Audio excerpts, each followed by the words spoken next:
Good to have your company on this Wednesday morning. Julian Hill MP joins us on the program. Julian, good morning to you, mate. G'day, mate. How are you? Not bad. Anne Ruston, has she let the cat out of the bag insofar as the cashless welfare card? Well, there's a confirmed plan. It's clear now to put pensioners onto this cashless welfare card. And in her words, we're seeking, of course, to put all income management onto this card. The government signalled its intent in recent legislation to put income management and welfare recipients onto this privatised card, which keeps 80% of people's pension or social security payment. They can't take it in cash. Well, let's hear from Anne herself. Sorry to interrupt you, mate. Let's hear, just to put a bit of context to it, let's hear from Anne Ruston herself. Whether there is a conversation that the Australian public would like to have about the broadening of the use of the card. Well, given that success, does the government intend to roll this out nationally and make it compulsory for all welfare recipients? Well, I think the conversation that we need to have is about the value of the card, the advantages of the card.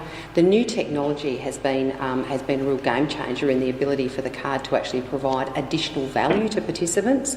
I think initially there was a very strong view that the card was around dealing with gambling, alcohol and drug-related social harm in community. But what we've seen with the change in technology is it actually has become a financial budgeting tool so that people... Blah, blah, blah, blah. Look, as far as I'm concerned, you can dress as much mutton up as you like, throw a stack of makeup and lipstick on it, it's still going to be mutton and not a lamb. At the end of the day, it is forcing Australians who have worked all their lives moving on to a pension. They're entitled to some welfare from the state. It's forcing a third party, a private equity firm, to basically dictate where and when they can spend their money. Well, if this change gets through, if the government gets its way, it means that people's spending will be controlled by the government. It means that pensioners wouldn't be able to buy second-hand goods, may not be able to give cash to the grandkids, can't buy cheap food at the local market. If the RSL wasn't signed up, they couldn't have a meal down the RSL. But it puts the profit motive for this private company, which has already made untold millions. They won't tell us how much the contract is. $12,000 a card, Julian. $12,000. Yeah, I wish I came up with it. How do I get a contract like that? That's more than a part pensioner gets in an entire year. It puts a profit motive there. So this company would be the only mob that benefit from the expansion. But the government's already got a working group set up with the big four banks involved who are also looking at how they can get a piece of the action. I mean, the welfare system, the social security system, should be run by the government for the benefit of people and pensioners who've paid taxes all their lives, not for private companies to take a profit. Well, the minister's been dodging me for a while. We keep getting all these notes from her office. We've put in requests after requests for Anne Ruston to come on the program.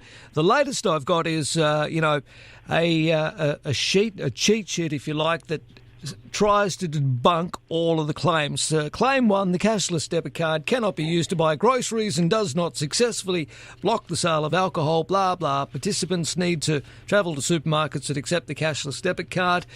They say that participants are not blocked from purchasing grocery items, and the cashless debit card works at all supermarkets that have an EFTPOS machine across Australia.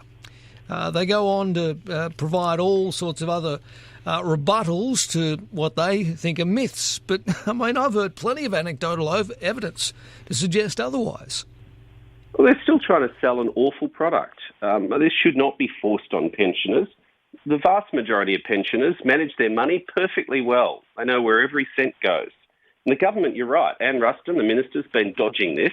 The government's very sensitive about this. They don't want to get asked, but they refuse to say that they won't force pensioners onto this card because that's their plan. It's clear from the legislation they introduced.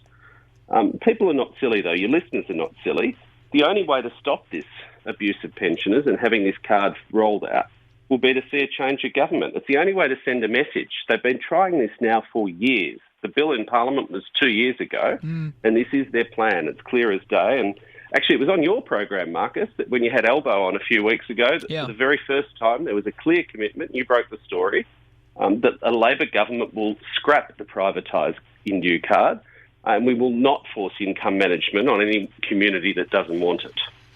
Well, look, again, I just hate the idea of privatised welfare. I hate the idea of I don't know, corporates being involved in the doling out of public funds, because it opens up a whole can of worms. There's conflicts of interest that could possibly not be avoided, and all the rest of it. I'm just not. I can't see it happening, and I can't see Australians putting up with it. If I was your mob, I'd be heading to the election with this is one of the key selling points. This and the attack on Medicare.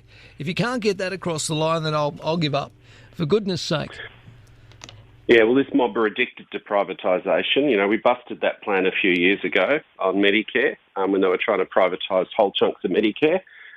We've seen that attack on Medicare resurface. Yes. Absolutely. Yes. And, you know, we caught them, as Christine Holgate broke that at Senate Estimates, their secret plan to privatise Australia Post. You know, at every turn, they'll try and find a way to give their corporate mates a bit more profit from the taxpayer.